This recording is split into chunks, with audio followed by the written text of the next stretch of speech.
Hi అండి. నమస్తే. Welcome to Suhasini's kitchen. నేను మీ సుహాస్ని రెడ్డి. ఈరోజు మన కిచెన్‌లో ఒక రుచికరమైన స్నాక్ రెసిపీని అయితే చేసి చూపించబోతున్నా. రుచే కాదండి, హెల్త్‌కి కూడా చాలా మంచిది. పిల్లలకు ఎప్పుడు కూడా మనం ఎక్కువగా ఆయిల్ ఫుడ్స్‌ని లేదా ఏదైనా బయట కొన్న ఫుడ్‌ని పెడుతూ ఉంటాం కదా స్నాక్స్ బాక్స్‌లో. కానీ ఈరోజు మీరు ఇలా ఇంట్లో చేసి పెట్టండి. పిల్లలకి చాలా చాలా నచ్చేస్తాయి. హెల్త్‌కి కూడా చాలా మంచిది. పిల్లలకే కాదు, పెద్దలైనా సరే ఈవినింగ్ టైమ్‌లో తినడానికి చాలా బాగుంటాయి. మరి ఒక్కసారి ట్రై చేయండి. మిక్సీ గిన్నె తీసుకొని అందులోకి ఒక హాఫ్ ఇంచు అల్లంని వేసుకోండి. తినగలిగే కారాన్ని బట్టి పచ్చిమిర్చిని వేసుకోండి. పిల్లల కోసం చేస్తున్నట్టయితే కాస్త తగ్గించి వేసుకోండి.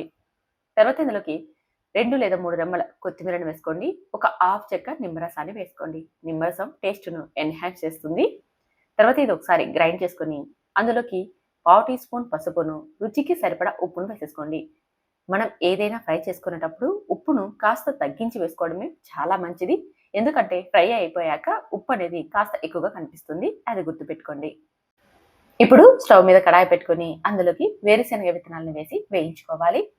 విత్తనాలు వేయించుకోవడానికి ఇలాంటి ఐరన్ పెడం అయితే మనకి బాగా ఉంటుందండి. ఇది వేడిని మనకి కంట్రోల్ చేస్తుందన్నమాట. ఐరన్ పెనం అనేది వేడిని బాగా కంట్రోల్ చేసుకొని ఎక్కువ వేడి లేకోకుండా చేస్తుంది. మనం వేయించుకోవడానికి చాలా బాగుంటుంది. అదే స్టీల్ కడాయి అనుకోండి, వేడి ఎక్కువగా ఉండడం వల్ల విత్తనాలు త్వరగా మాడిపోతాయి. మీ దగ్గర ఇలాంటి ఐరన్ పెనం లేకపోతే నాన్ స్టిక్ పెనంలో అయినా వేయించుకోండి. అది కూడా వేయించుకోవడానికి చాలా బాగుంటుంది. మంటను పూర్తిగా లో ఫ్లేమ్‌లో ఉంచేసేసుకొని దాదాపు 10 నిమిషాలు టైం పడుతుంది మనకి ఇవంతా వేగడానికి. ఎందుకంటే మంటను లో ఫ్లేమ్‌లో ఉంచేసాం కదండీ! లోపల దాకా మంచిగా ఫ్రై అయిపోవాలి. ఫ్రై అయిపోయేటప్పుడు విత్తనాలు ఇలా పగుళ్ళొచ్చేస్తూ చిటపటలాడుతూ ఉంటాయి. అప్పుడు మనకి మంచిగా ఫ్రై అయిపోయినట్టు. అలాగే విత్తనాల్ని నలిపామంటే పొట్టు ఈజీగా వెళ్ళిపోతుందండి. అప్పుడు మనకి మంచిగా ఫ్రై అయిపోయినట్టు తెలిసిపోతుంది. ఇలా ఫ్రై అయిపోయాక ఇప్పుడు ఇందులోకి మనం గ్రైండ్ చేసి పెట్టుకున్నాం కదండీ! ఆ పచ్చికారం మిశ్రమాన్ని వేసుకోవాలి. ఇలా వేసుకునేటప్పుడే కొద్దిగా రుచి చూసామనుకోండి, మనకేమైనా ఉప్పు, కారం తక్కువ అనిపిస్తే ఇప్పుడే వేసేసుకోవచ్చు. మళ్ళీ వేసుకోవడానికి ఉండదు. మంట పూర్తిగా లో ఫ్లేమ్‌లో ఉంది కదండీ! ఈ కారం వేశాక జస్ట్ 2 నిమిషాలు వేయించుకోవాలి. ఎక్కువ వేయించుకున్నామంటే ఘాటు వచ్చేస్తుంది. రుచి కూడా మారిపోతుంది. అసలు చాలామంది ఈ కారం వేశాక వేయించరండి. అంటే మంటని ఆపేస్తారన్నమాట.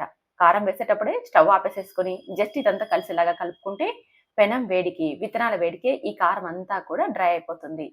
అలా చాలా మంది చేస్తూ ఉంటారు. బట్ నేనైతే 2 నిమిషాలు లో ఫ్లేమ్‌లో వేయిస్తాను. ఎందుకంటే కారం అనేది బాగా వేగి విత్తనాలు క్రిస్పీగా వస్తాయని. మీరు కావాలంటే కారం వేసినప్పుడే స్టవ్ ఆపేసేసుకోవచ్చు. లేదా నేను వేయించినట్టు 2 నిమిషాల పాటు కారం వేశాక వేయించేసేసుకొని, అప్పుడు స్టవ్ మీద నుంచి దించి ఇదే పెనంలోనే ఒక 5 నిమిషాల పాటు అలాగే ఉంచేసామనుకోండి, ఆ పెనం వేడికి విత్తనాలు మనకి క్రిస్పీగా అయిపోతాయన్నమాట. కారం అంతా కూడా డ్రై అయిపోయి విత్తనాలు క్రిస్పీగా అయిపోతాయి. తరువాత మనం ఏదైనా ఎయిర్‌టైట్ బాక్స్‌లో స్టోర్ చేసుకున్నామంటే నెల రోజుల పాటు నిల్వ ఉంటాయండి. ఈవినింగ్ టైమ్‌లో పిల్లల కోసమైనా, లేదా మనం బయటికి టూర్ వెళ్ళాలనుకున్నా, మనకి ఈవినింగ్ టైమ్‌లో స్నాక్స్‌కి అయినా చాలా చాలా బాగా ఉంటాయండి. అసలు చలికాలంలో ఇలాంటి స్పైసీ ఫుడ్‌ని తిన్నామనుకోండి ఎంత బాగా ఉంటాయో కదా! మరెందుకు ఆలస్యం? మీరు కూడా ఒకసారి ఈ స్పైసీ పీనట్‌ను ట్రై చేయండి. బయట కొన్నట్టు కంటే కూడా చాలా చాలా టేస్టీగా ఉంటాయి. ట్రై చేస్తారు కదూ! తర్వాత ఎలా వచ్చాయో కూడా కామెంట్ చేయండి. నచ్చితే మాత్రం లైక్ చేసి మన ఛానెల్‌ని ఫాలో అవ్వండి. ఇలాంటి వంటకాలు చాలా ఉన్నాయి. Thank you for watching.